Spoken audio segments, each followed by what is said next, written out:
Hey, everybody, Dr. Rob Silverman here. I hope everybody had a great Christmas, happy holidays, getting towards New Year's.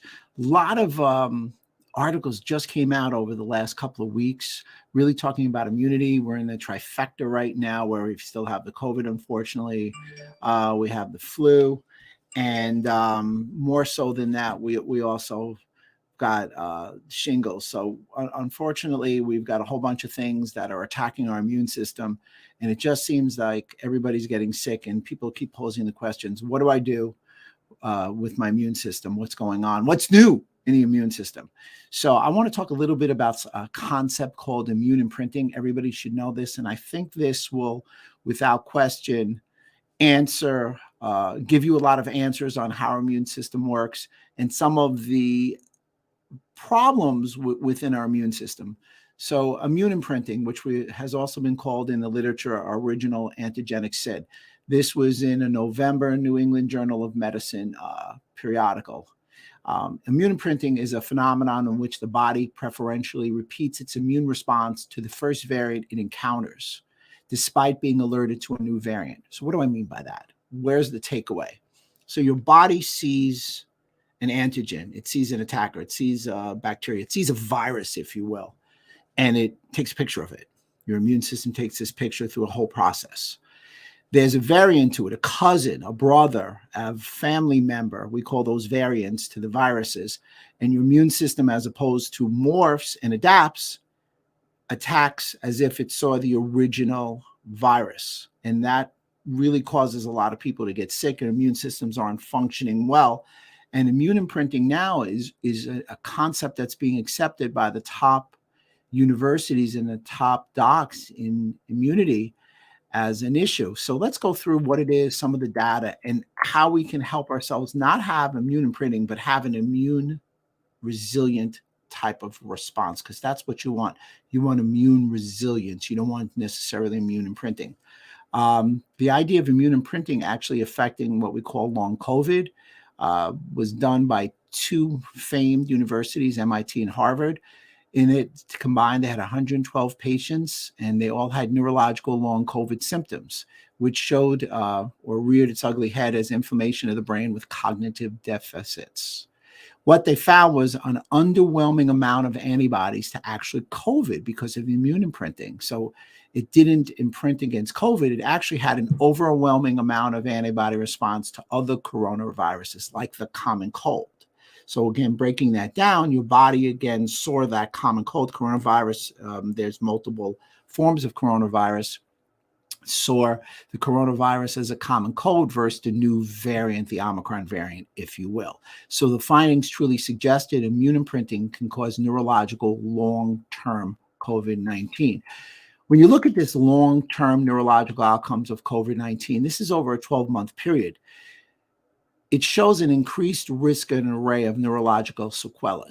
There is stroke involvement, there's cognitive and memory disorders, there's peripheral nervous disorders, there's migraines, there's Guillain-Barré syndrome, there's musculoskeletal, and believe it or not, there's a little multiple sclerosis disorders in there. Movement disorders. Movement disorders are interesting. People over 50, like myself, actually have twice the movement disorders in reference to long COVID, post-COVID infection.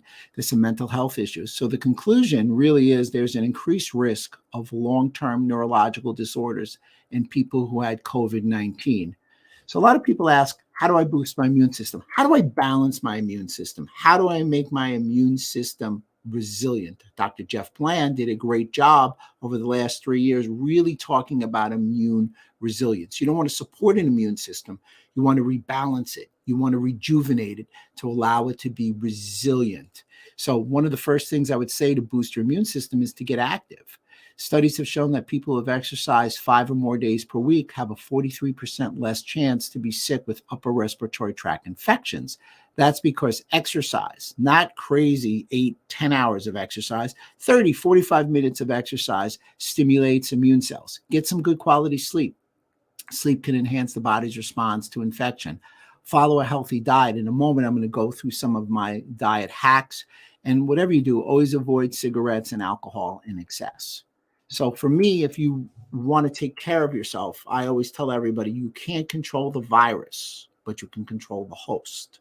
So let's make our host, ourselves, our friends and family, inhospitable to these pathogenic viruses. You can do so by make clean eating a priority. Try and eat organic foods. Organic foods have less pesticides. They're more wholesome, if you will. Start with some good quality proteins like wild smash fish. SMASH, an acronym for salmon, mackerel, anchovies, sardines, and herring. Eat a plant-based, but more of a plant-forward diet. I think Tom Brady's got it with the 80% of plant foods and 20% protein. Fruits and vegetables. So I get beat up a little bit because I tell people to limit the amount of fruits in a day. So let me give you a list of some fruits that I would recommend. Well, obviously berries and blueberries come to mind at first. Got a lot of polyphenols, a lot of antioxidants. Also the fatty fruits like olives, the fatty fruits like coconuts, the fatty fruits like avocados. Some other fruits I think that are really healthy, or fruit pits, if you will, are cacao. Cacao comes from a fruit, but the actual cacao is the pit, just like a coffee bean. So they have some polyphenol powers also. So those are the fruits that I would look to consume. Vegetables, go for it. Eat your plethora of different choices of vegetables, your green leafy vegetables. A little lifestyle hack with that.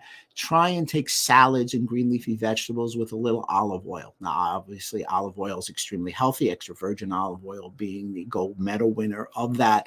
But consume them because the oils really allow the phytochemicals to get absorbed.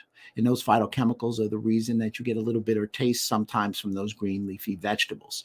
Grass-fed meats are a great choice. Don't eat that grain-fed meat. Don't eat those regular meats. The grass-fed meat is a great choice because it has a perfect ratio of omega-6 to omega-3 fatty acids. Get your high fiber in there. Always eat your vegetables first. Fiber is interesting in that the average American consumes about 10 grams of fiber per day. And really, we need about 35 to 50 grams of fiber per day. Nuts and seeds, raw nuts and seeds, almonds, macadamia nuts, all really good choices. Some medicinal things that I like is chicken soup, or really the bone broth. Just had a few patients call me and say, where can I get some good bone broth? Make sure that we're hydrated and appropriate fluid intake. Again, as I mentioned, these oils, if you're going to cook, please cook with extra virgin olive oil at a very low flame, avocado, coconut, macadamia nuts. One of the biggest things you can do to help your immune system is avoid seed and vegetable oils. They are very commonly used in restaurants, so you have to be really careful. They're really inflammatory, and they're very deleterious to your overall immune system. I have a couple of acronyms that I tell everybody. You guys have probably heard it before: GPS and DNA. GPS, no gluten, no processed food, no added sugar. DNA, no dairy, no nicotine, no artificial sweeteners. Do the best you can to control your glycemic load. If you're going to do one thing, you want to keep your glycemic load, your glycemic index, your glucose, and your insulin markers low. They are without question one of the most, if not the most, inflammatory blood markers on earth today, if you will.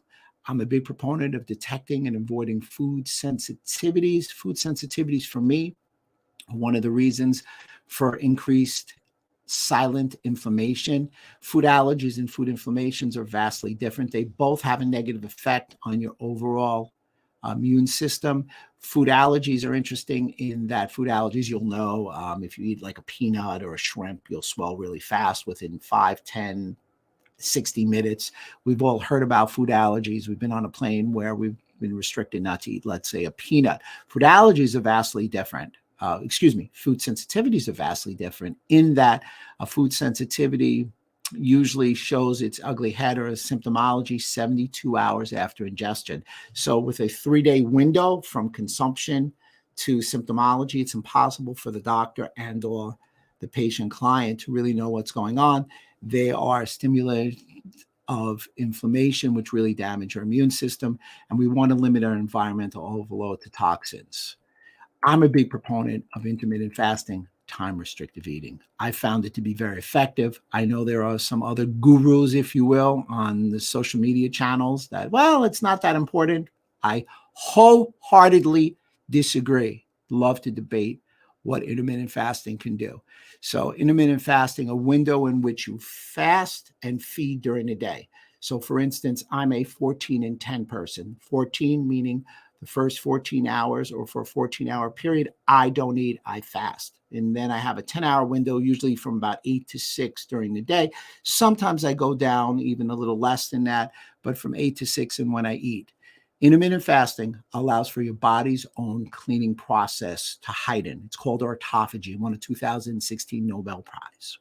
Autophagy is the breakdown of old cells and to use that debris for new cells. So you can get brand new mitochondria cells, get new energy, especially from long COVID. You can also get a new immune cell. So you allow yourself to get immune rejuvenation to allow yourself to get to that immune resilience that we talked about. So intermittent fasting is without question a great lifestyle hack. As I said before, sufficient sleep allows you to recover, get your exercise. I'm a chiropractor, everybody. Chiropractic care is a great choice. Modify your stress. Do whatever you can to support and balance your immune system before you get sick. You know, the great JFK once said it's better to fix a roof in the sun than in the rain. And if I could extrapolate what he was saying is it's better to be proactive with your health than reactive within your health. One of the better things to do is advanced diagnostic testing, get a good cholesterol test, really take a look at your immune factors, take a look at your immunity. I think that sometimes we get a very cursory blood marker or a set of blood markers. I think we need to do a better job within that. And lastly, people always ask me about supplements. You know, they want to walk out with a shopping cart of supplements. And I would like supplements. I believe everything starts with lifestyle, hence the idea of supplemental to lifestyle changes, diet, exercise, mindset without question. But here are the supplements if you want to balance your immune system, the two main legs of your immune system, which are the innate and adaptive immune system. Here are the vitamins and minerals I recommend. The vitamins are vitamin A, vitamin C, and vitamin D. They both work with the innate and the adaptive immune system. The minerals I recommend are zinc and magnesium.